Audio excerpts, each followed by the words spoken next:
Should we talk about the SNP? Yeah, I mean, you know, that is a very important political development. We've seen the SNP going from, you know, clearly the single most popular party in Scotland to utterly imploding, both having the... I mean, we've always known they can't run the show. We've known that, but they've hidden that behind all this virtue signalling that Nicola Sturgeon did so well. Any kind of minority issue, she was on it. You know, I mean, transgender, she was on it. The Sadiq Khan book of politics. Absolutely, it's the Sadiq Khan book of politics. Before he was elected as leader, wasn't it Humza Yousaf who wanted to bring in an anti-free speech hate crime law in the home? I'm pretty sure that was it was definitely part of the SNP thing, that they wanted to police what you could say at home and children could report. Hate speech in homes must be prosecuted. Yeah.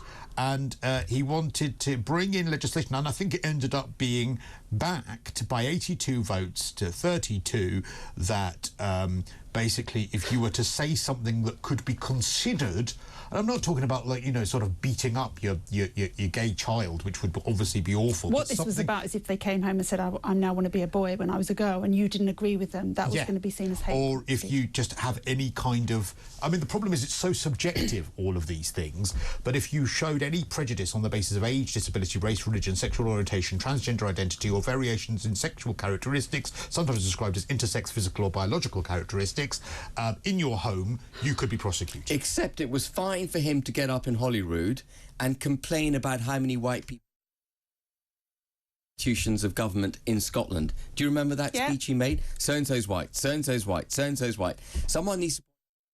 The majority of people in Scotland are white. 82%. 82%. Of the post to be filled by white people. Well, you'd think. But this is... You know, we talked about the Palestinian march, anti-Israeli marches, actually, on the streets of the United Kingdom, and he is another symptom of where multiculturalism is going wrong, and the regulatory and legal framework which gives him the cover to say basically racist things on air, get away with it. I mean, can you imagine someone getting up and saying so-and-so's black, so-and-so's black, so-and-so's black, or so-and-so's from South Asia, so-and-so's... You'd be taken apart, you'd be frog marched straight to the nearest police station, and you'd be cross-questioned, and yet he gets away with it. Well, he does, and interestingly, this is the thing, isn't it? You don't want to be a white male in this society anymore, you really don't.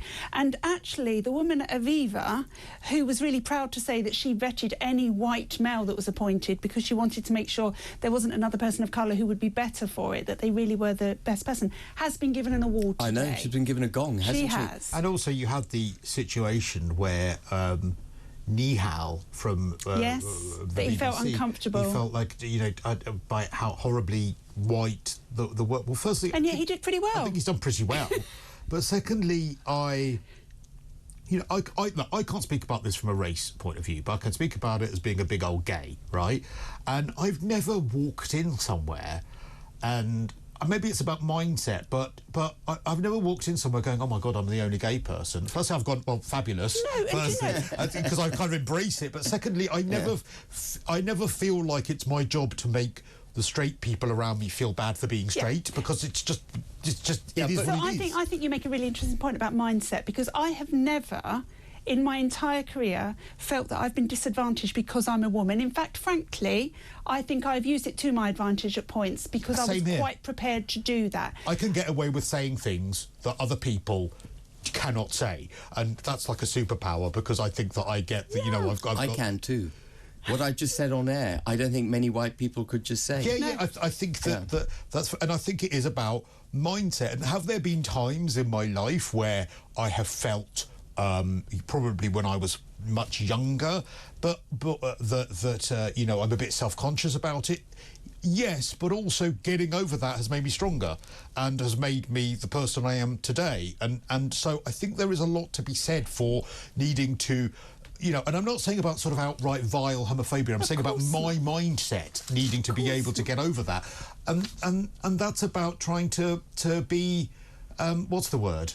You know, have some positive, but also have some resilience. Yeah, but also, is this not the message of 2023? Is it not the perfect point to say that actually sometimes when we're trying to be inclusive, we end up being divisive? Well, that's what I mean. That's the point I was going to make. You know, in the pursuit of inclusivity, what we've done is divide society again, and the regulatory framework, because it promotes minorities. Positively promotes minorities, it is embedding, it is discriminatory. It is in itself racist. Yeah. Reverse racism is racism. But also, I think we would be better as a society saying, do you know what, sometimes you might be the only woman in a room full of men. You might be the only person of Pakistani descent in a room full of white people. You might be the only gay in a room full of burly straight men. And you know what? That is going to happen, and that is something that you need to just deal with 100%. And get over. And this is how you do it. And you realise that you're valid, and you realise that you're all right, and you realise that it's going to be okay. You realise that actually you've done really well to be that only woman in the room, only Pakistani man, only gay. And it's fine. And you might feel a bit self-conscious at first, but you know what? Just do your best, and you're going to be all right. Yeah. And I think that sometimes we don't spend enough time doing that, and we spend a lot more time trying to actually change the circumstances. I grew up with a single parent mother who had lots of little sayings that stay with me to this day, and the one that she often said was, it's better to be looked at than overlooked. Yeah, and it's better to be talked about. My father used to say, it's better sitting in the corner staying quiet looking like an idiot than opening your mouth and proving it. To everyone. Quite the opposite message. All right, so that's the SNP and some of the absolute nonsense that we've heard from them and them imploding. Which is great, by the way, for Scotland. It's not good for the Conservative Party because now Labour may take Scotland.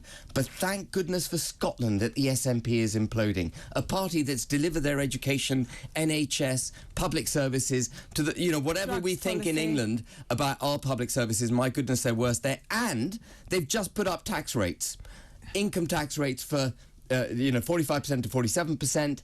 They've lowered the threshold from 125,000 to 75,000. They want to tax their way into oblivion. And let's be clear, people from Scotland will leave Scotland and come to England. They haven't got a clue. So the SNP, thank goodness it's imploding. It needs to go.